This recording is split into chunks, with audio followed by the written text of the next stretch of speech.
you are staying dry and warm today. The wind and rain kind of suck. Tomorrow's workout, we are going to slow it down a bit. So just work on some core and stability, get a little bit of sweating movement in, and then finish with some holds. So I know it's been a tough few days already. So taking it down a little bit, getting a little bit of recovery in. So the warm-up is going to be your 6-minute daily warm-up that we have been doing.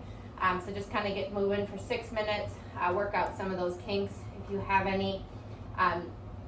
And specifically for this part of the workout, we're going to just do 5 reps of each movement.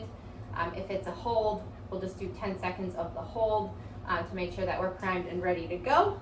So the workout itself is going to be a 24-minute EMOM of 4 different movements. So you're going to go through that 6 times. So each movement 6 times.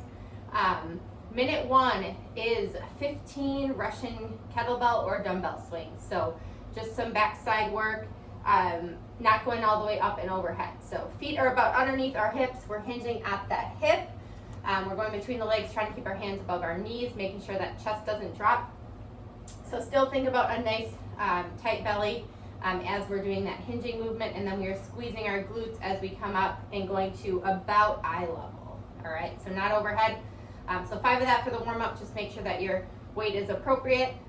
Minute 2 is a 30-second hollow hold. So remember that hollow, if we're in our egg position, that is totally okay. So I'd rather have you hold a lesser difficult hold for 30 seconds than struggling to keep your lower back on the ground, sucking that belly button to your spine.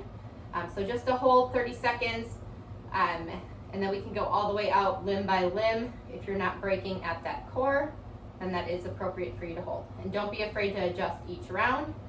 Minute 3 is 30 single leg glute bridges. So think about a brief pause at the top. So basically what we're trying to do is make sure that we're finishing the movement, not rushing through it. So 15 each leg, opposite leg goes up in the air.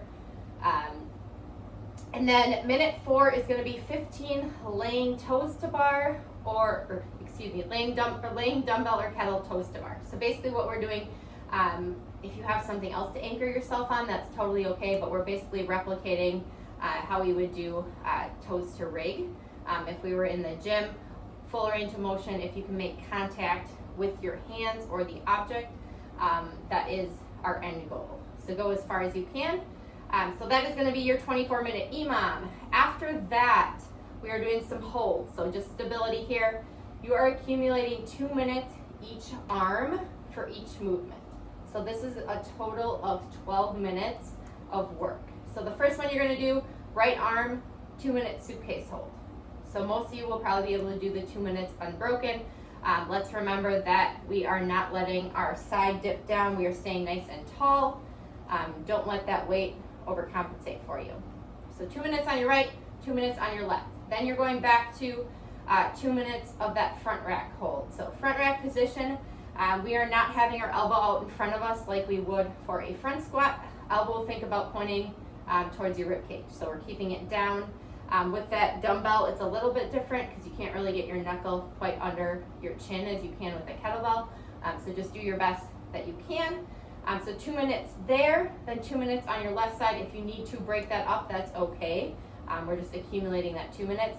And then ending with a 2-minute overhead hold. So this one will probably be the toughest for most of you, just grip-wise and ending.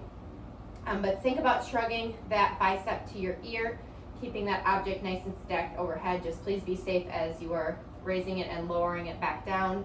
And same as the other ones, if you need to break it up. Totally cool if you're doing like 45 seconds, 30, or a minute. This is for quality. So there is no time on this piece. We just want to get some quality holds in, get that grip going a little bit, and work on that stability. So the cool down for today, we are going to hop on the ground, get those forearms stretched out. Then we're pressing ourselves up into seal stretch, spending some time there. If you need to keep those hands turned around for forearms still, that's okay. And then we are ending with child's pose. So just get passive here, start to breathe, let it open up.